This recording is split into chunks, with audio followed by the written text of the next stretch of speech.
JDS ಹೋರಾಟಕ್ಕೆ ಸದನ ಸಾಕ್ಷಿಯಾಗಿ ಸಿಎಂ ಟಕ್ಕರ್ ಕೊಟ್ಟಿದ್ದಾರೆ. ಏನು ಟಕ್ಕರ್ ಕೊಟ್ಟಿದ್ದಾರೆ, ಏನು ಅಸಲಿಗೆ ಮ್ಯಾಟ್ರು, ಬನ್ನಿ ನೋಡೋಣ.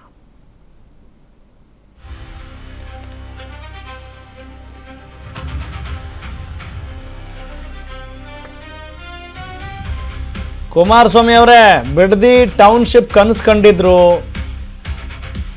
ನಾನು ಅದನ್ನು ಮುಂದುವರಿಸಿದ ತಪ್ಪ, ಇದೇನು ಪ್ರೀತಿಸೋದು ತಪ್ಪ ಅಂತ ಕೇಳ್ದಂಗಿದೆ. ಮುಖ್ಯಮಂತ್ರಿ ಡಿ ಕೆ ಶಿವಕುಮಾರ್ ಅವರು ಮುಂಬೈಗೆ ಹೋದಾಗ ಬೆಂಗಳೂರಿನ ಬಗ್ಗೆ ಮಾತನಾಡಿದರು. ಓಕೆ, ಬೆಂಗಳೂರಲ್ಲಿ ನಮಗೊಂದು $1 ಭೂಮಿ ಸಿಗುತ್ತೆ ಅಂತ, $1 ಭೂಮಿ ಸಿಗುತ್ತೆ, ಇಂಜಿನಿಯರ್ ಸಿಗ್ತಾರೆ ಅಂತೆಲ್ಲ ಲೆಕ್ಕಾಚಾರ ಆಗ್ತಾಯಿದ್ರು. ಯಾರು? HD ಕುಮಾರಸ್ವಾಮಿ. ಇದನ್ನು ಯಾರು ಹೇಳ್ತಾ ಇರೋದು? ಡಿ ಕೆ ಶಿವಕುಮಾರ್ ಅವರು. ಎಲ್ಲಿ ಹೇಳ್ತಾ ಇದ್ದಾರೆ? ಸದನದಲ್ಲಿ ಹೇಳ್ತಾ ಇದ್ದಾರೆ. ಇದನ್ನು ಬಿಡಿ, ಇಲ್ಲಿಂದ ಒಳ್ಳೆಯ ಕೆಲಸ ಮಾಡೋಣ. ಮುಖ್ಯಮಂತ್ರಿ ಡಿ ಕೆ ಶಿವಕುಮಾರ್, ರಾಜಕಾರಣವನ್ನು ಹೊರಗೆ ಮಾಡೋಣ. HDKಗೆ DK ಕರೆ. JDS ಹೋರಾಟಕ್ಕೆ ಸದನ ಸಾಕ್ಷಿಯಾಗಿ CM ಟಕ್ಕರ್ ಕೊಡ್ತಿದ್ದಾರೆ. ನೀವು ಟಕ್ಕರು ಪಕ್ಕರು ಏನು ಮಾಡ್ತೀರೋ, ಒಟ್ಟಿನಲ್ಲಿ ಬರೀ ಮಾತಿನ ಸಮರ ಆಗ್ತಾ ಇದೆ. ಸದನ ಬರೀ ಮಾತಿನ ಸಮರಕ್ಕೆ ಸಾಕ್ಷಿ ಆಗ್ತಾ ಇದೆ. ಹೌದು, ಹೌಸಲ್ಲಿ ಮಾತಾಡಲೇಬೇಕು, ಮತ್ತಿನ್ನೇನು ಮಾಡ್ತಾರೆ ಅಂತ ಕೇಳ್ಬೋದು ನೀವು. ಆದರೆ it should be productive talk ಅನ್ನೋದು ನಮ್ಮ ಉದ್ದೇಶ, ಪ್ರಜೆಗಳ ಉದ್ದೇಶ. ಒಂದು ಉತ್ಪನ್ನಕಾರಿಯಾಗಿರ್ಬೇಕ್ರಿ. ಏನಾದರೂ ಮಾತನಾಡ್ತಾ ಇದ್ದಾರೆ ಅಂದರೆ it has to be useful. It has to be useful, ಪ್ರಯೋಜನಕ್ಕೆ ಬರಬೇಕು. ಅಂಥ ಮಾತನಾಡ್ತಾ ಇದ್ದಾರೆ ಅಂತ ನೋಡಿದಾಗ ಬರೀ ಕೆಸರರ್ ಚಾಟ ಬಿಟ್ಟರೆ ಬೇರೆ ಏನೂ ಕಾಣ್ತಾ ಇಲ್ಲ. ಅಸಲಿಗೆ ಏನು ಮಾತನಾಡಿದ್ದಾರೆ ಬನ್ನಿ ಗಮನಿಸೋಣ.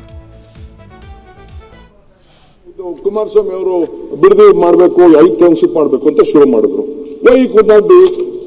What was wrong? ಅವ್ರ ಆಲೋಚನೆ ತಪ್ಪು ಅಂತಲ್ಲ. ಈಗ ಮಹಾರಾಷ್ಟ್ರ CM ಈಗ ಈ ಪ್ರಾಬ್ಲಮ್ ಬಂದು ಅಂತೇಳಿ ಏರ್ಪೋರ್ಟ್ ಇಂದ ಆಚೆ 80,000 ಎಕರೆ ಅಕ್ವೈರ್ ಮಾಡ್ತಾರೆ. 80,000 ಎಕರೆ. ಮೋದಿ ಸಾಹೇಬರು ಅಲ್ಲಿ ಗಿಫ್ಟ್ ಸಿಟಿ ಅಂತ ಮಾಡಿದ್ದಾರೆ. ನಾನು ಹೋಗಿ ಬಂದೆ ಗಿಫ್ಟ್ ಸಿಟಿಗೆ. ನೀವು ನೋಡಿದ್ರೆ, I think you have heard about that gift city. ನಾನು ಕೇಳಿದೆ, ಸರ್ ನಮ್ಮ ಕಡೆ ಇಲ್ಲ, ಮಹಾರಾಷ್ಟ್ರ CM ಕೇಳಿದಾಗ ಕೊಡೋಕ್ಕಾಗಲ್ಲ, ದೇಶಕ್ಕೆ ಒಂದೇ ಒಂದು ಎಕನಾಮಿಕ್ ಸೆಂಟರ್, ಅದನ್ನ ಫ್ರೀ ಝೋನ್ ಅಂತ ಮಾಡಿದ್ದಾರೆ. ಸೊ ಹೆಂಗ್ ಮಾಡಿದ್ರು?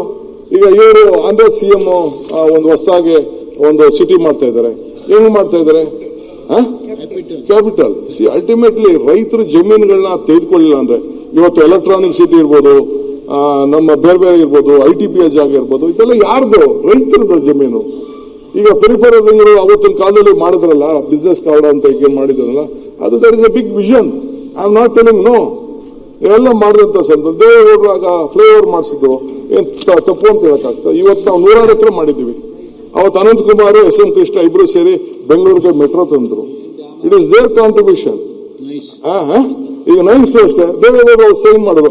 ನೈಸ್ ರೋಡ್ ಇಲ್ಲ ಅಂತ ಅಂದ್ರೆ ನೀವು ಹೇಳಿ ಏನಾಗ್ತಿತ್ತು ನಮ್ಮ ಪರಿಸ್ಥಿತಿ, ಬೆಂಗಳೂರು ಏನಾಗ್ತಿತ್ತು ಅಂತ ನೀವು ನೋಡಿ, ಕಂಜೆಷನ್ ಏನಾಗ್ತಿತ್ತು.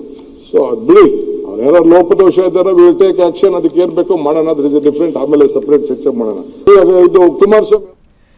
ಡಿ ಕೆ ಶಿವಕುಮಾರ್ ಅವರೇ, ನೀವು ಮಾಜಿ ಮುಖ್ಯಮಂತ್ರಿ HDKಗೆ ಉತ್ತರ ಕೊಡೋದಲ್ಲ. ಅವ್ರು ಸಮರ ಮಾಡ್ತಿರ್ಬೋದು, ಅವರು ರೈತರ ಪರವಾಗಿ ಅಂತ ಹೇಳಿ ಹೋರಾಟ ಮಾಡ್ತಾ ಇರ್ಬೋದು. ಆದರೆ ನೀವು ಉತ್ತರ ಕೊಡಬೇಕಾಗಿರೋದು ಆ ಕ್ಷೇತ್ರದ ಜನತೆಗೆ, ಆ ಭೂಮಿ ಒಡೆಯರಿಗೆ ನೀವು ಕೊಡಬೇಕು.